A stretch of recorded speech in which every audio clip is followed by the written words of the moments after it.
महाराष्ट्राच्या राजकारणात एकीकडे उद्धव ठाकरे व राज ठाकरे एकत्र येण्याची चर्चा जोर धरताना दिसते, तर दुसरीकडे दोन्ही राष्ट्रवादी काँग्रेस एकत्र येण्याबाबत अंदाज वर्तवले जात आहेत.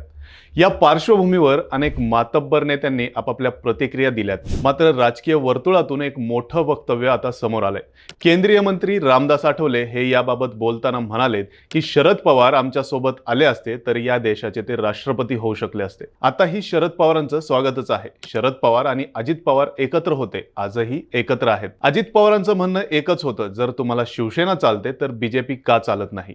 शरद पवार साहेबांसारखा माणूस आमच्या सोबत आला असता तर पंतप्रधान नरेंद्र मोदी यांच्या खांद्याला खांदा लावून देशाच्या प्रगतीसाठी, शेतकऱ्यांच्या कल्याणासाठी त्यांनी काम केलं असतं.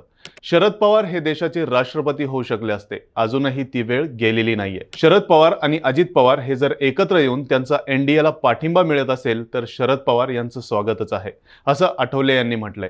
आठवलेंच्या वक्तव्यावरून असं दिसून येतंय की ते शरद पवारांना महायुतीत येण्याचं थेट आमंत्रण देत आहेत. सध्या अजित पवार महायुती सरकारमध्ये सत्तेत आहेत, तर राष्ट्रवादीचे दोन्ही गट एकत्र येऊन महायुतीत सामील होतील का, याबाबत तुम्हाला काय वाटतंय कमेंट बॉक्समध्ये नक्की सांगा. अशाच माहितीपूर्ण व्हिडिओसाठी ऑनलाईन नेताच्या पेजला फॉलो करा, तसेच आपल्या यूट्यूब चॅनलला सबस्क्राईब करायला विसरू नका. धन्यवाद.